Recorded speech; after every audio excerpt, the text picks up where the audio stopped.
Hello all, Namaste, Adab, Sat Shri Akal. To begin with, video messaging is not my cup of tea, but I'm trying to move ahead with times. Rather than asking you to read my editorials, I thought I would send out a brief video every week speaking about what's happening in the Bay Area that is helpful to my young parents and my readers as well, and some important upcoming events, and also deal with a specific topic that caught my interest in that particular week. Please feel free to share your thoughts in the comment section below about what you think. Let's make this conversational, and please avoid any abusive language and content, as this is a family channel. It's your channel. Let's bring back the traditional form of debate with respect and content, and not by abuses and personal attacks. And if you like this video, please encourage us by pressing the subscribe button, like us, and choose the bell icon to see more such videos. First, I would like to inform you about an upcoming event brought to you by the Children Discovery Museum of San Jose, a virtual Diwali event. India Parent Magazine has been a proud co-sponsor of this event since its inception several years ago. This year, due to COVID, the event is going completely virtual. This is not to miss event coming up 10:30 a.m. to 12:30 p.m. The Diwali Festival of Lights is a celebration of Indian culture featuring performances, storytelling, and craft making. This event is emceed by Kishan and Kavita from the very popular radio Dehotis. The program has arts and crafts where kids can learn how to make diyas, storytelling, music, and dance performances by well-known artists of the Bay Area, and will end with a dance party via Zoom. Start your Diwali celebration with this amazing pre-Diwali event. Bring your kids to watch and participate in this free event with your entire family. Actual Diwali falls on November 14th, as you all know. For more information, please go to our website, indiaparentmagazine.org or .com. They're both the same. .org or .com take you to the same place. Next, also, if you want to see such more calendar events, you can always check our website. And if you want to post your own event, if you have any upcoming event, just go to our website and post your event along with your pictures, and it will be live within 24 hours. Having said that, next I would like to announce a new video presentation called Meet the Mahans, Season 1, hosted by Sindhu Ravuri, who will present a renowned artist of either music or dance in a friendly chat. Again, please check our website for the latest video. And again, let us know what you think. Your ideas and comments are very important to us in bettering ourselves, and more importantly, in informing you about the right topics. We are here for you. We will also soon bring you videos on schools and homes, two topics that are very close to all our young parents' hearts. More information on that in my next mom video, which is an abbreviation to Meena over Matters. Having said that, I'll come to the main topic of today, and I think it's one of the favorite topics of many of us, and that is movies. I watched Mirzapur 2, Arya, Bandish, Bandits, Gunjan, Saxena, and the latest one being the Shabana Azmi's Kaali, Khui, it meaning black well. I'll quickly say a few lines about what I think of each one of them. Out of all my favorite one, I especially like the Bandits. Lovely music, stunning visuals, and above all, actors bring life and credibility to their characters. Many issues are dealt in this 1 hour long 11 to 12 episodes, such as troubling patriarchy, men's dominance over women, Indian art and culture that's slowly being taken over by the superficial Western influences, and so on. But I felt the director doesn't push his prejudices on you. Incidents are built on probably on the existing reality, and there are no value judgments. The overpowering dominance of males over females is brought to you in a stunning yet simplistic manner. They pierce your heart at the injustice. There is still a namesake king to this semi-town patronizing the arts, but the soul of this movie are the young protagonists who bring forth the values of discipline, hard work, sacrifices needed for true art. Any art form, whether Indian or Western, can be achieved at its purity only through hard work and dedication and sacrifices. This is the overall message, obvious message. And the subtle one is that Indian art forms, if enabled in their purity, are invaluable. The beauty of Indian traditional music and dance is given a platform in the series, and that's what comes out in a stunning fashion.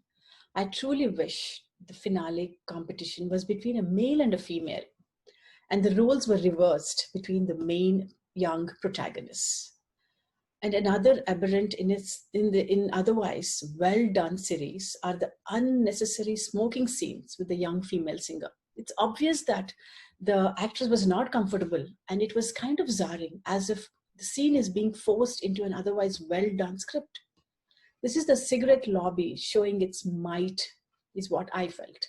We see more and more women smoking cigarettes in OTT platforms. In reality, modern women don't do that. They are very health conscious, mind you. The cigarette and drug lobby put their money into these scenes, and this is a subtle nudge towards smoking.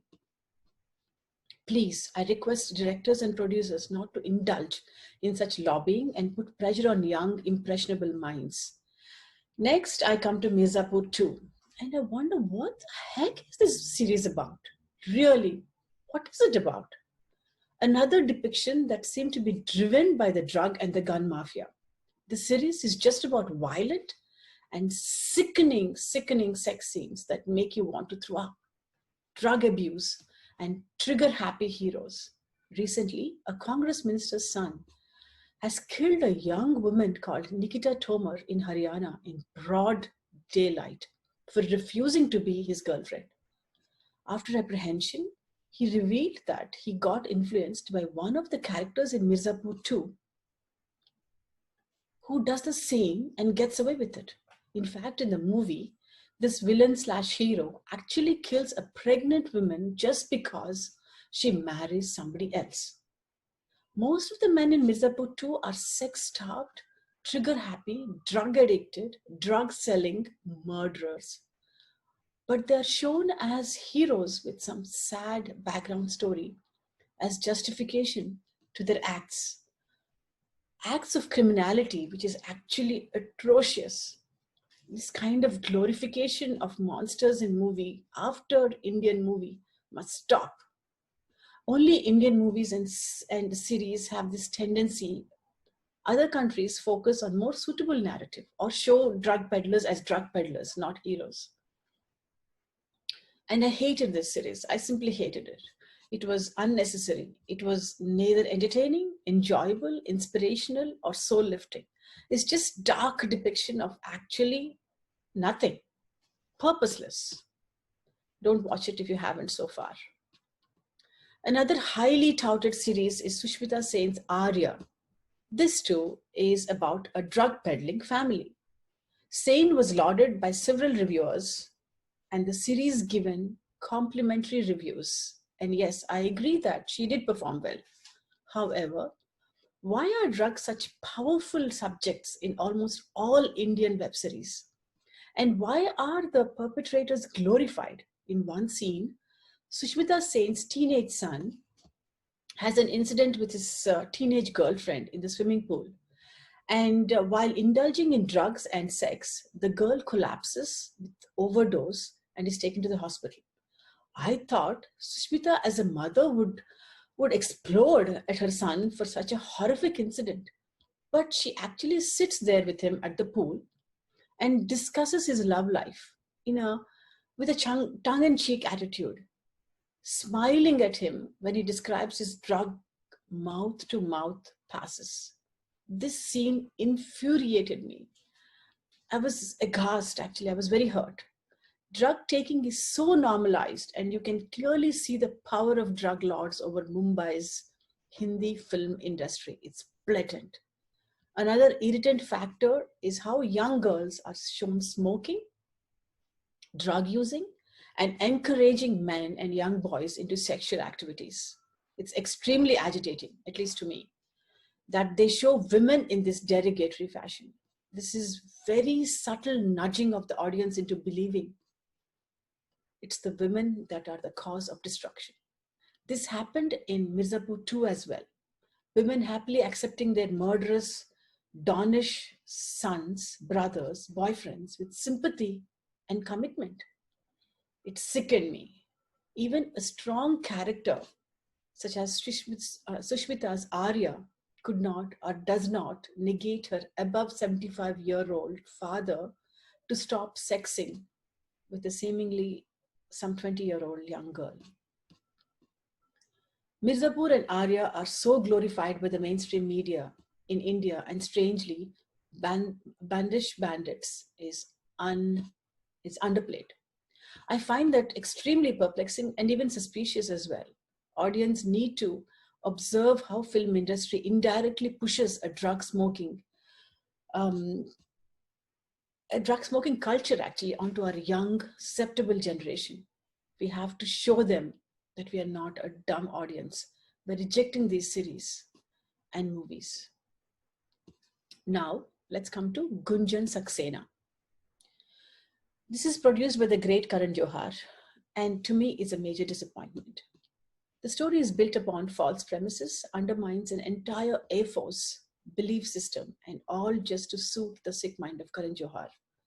In his perverted, twisted fashion, he turns the movie into a cutesy, one-sided drama revolving around an immature character who can't stand up for herself, leave alone for a country.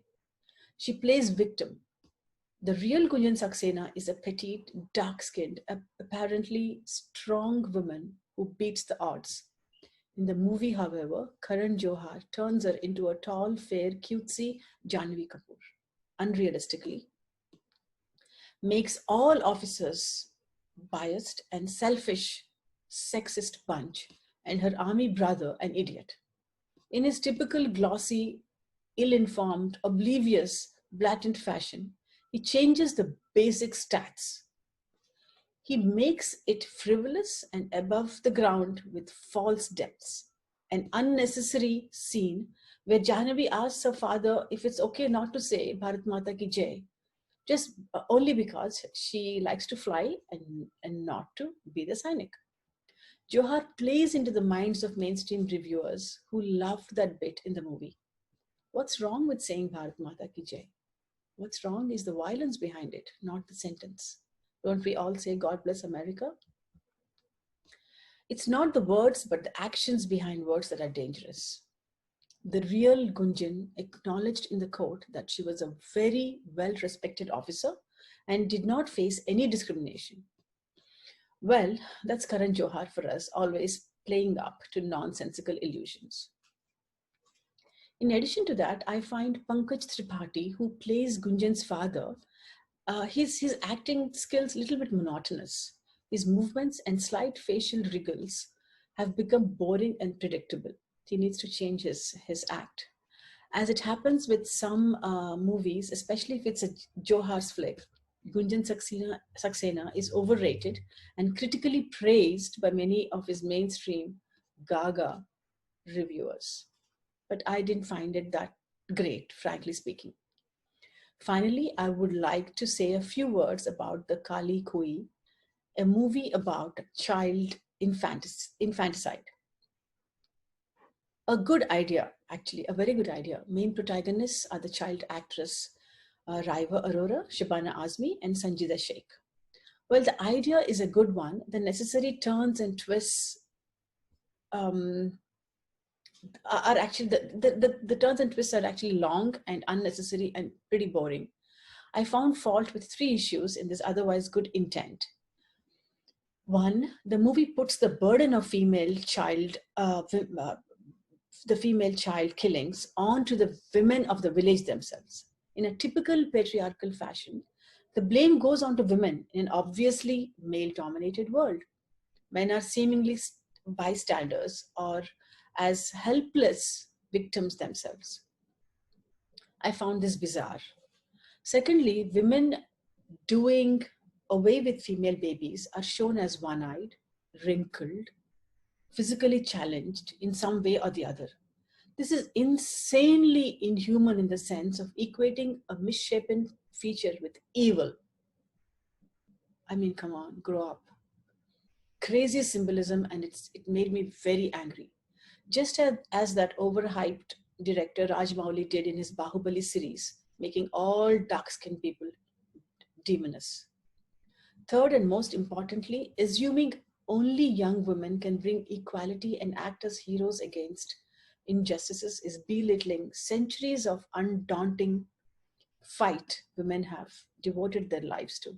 If the younger generation is able to talk freely about these issues today, it's because of the sacrifices thousands and thousands of women have done for hundreds of years globally. This is the problem with the new liberals. To them, youth, drugs, beauty, smoking, violent sex equals freedom and liberalism. In this sense, tradition and gender bias are overlooked. Well, Shabana Azmi is all right. I mean, what's with her conjoined eyebrows? I have no idea. The beautiful and talented Sangeeta Sheikh is wasted. The younger girl did her role good. She's pretty good and cute, actually. The director, with her confused symbolism, stretches the movie to a boring level, and we quickly lose interest and sympathy toward an otherwise very serious cause. By now, you must be wondering, this lady has nothing good to say about any movie. Surprise, surprise, I do. I watched a fantastic, beautiful, nice movie called The Evil Eye. It's an English movie, but it's about an Indian family in English. Excellent movie with a fabulous message that come in the climax. Sarita Chowdhury as the mom is simply astounding. I mean, where is she all these years? What happened to her? She's fabulous. Couldn't believe Bernard White, his accent. He was marvelous as a South Indian husband. I mean, fantastic, fabulous actor. I think his name in the movie is Krishnan. Both Sunita Mani and Omar Masakati were empowering in their roles. The movie is co-produced, guess who, by the one and only Priyanka Jonas Chopra. It has a mysterious zing to it in the name of superstition, but the end rounds it all up so well, so well. Fabulous movie to watch, and you can do so happily with your entire family. You have the IPM stamp on it. Go and enjoy them. It's just a 1.5 hour movie and it's fabulous. Well, that's all for today. And again, please don't forget to subscribe to our channel and like this channel. And also don't forget to let us know what you think about this video and in general, anything about India Parent Magazine. It means a lot to us. See you next week. Bye-bye.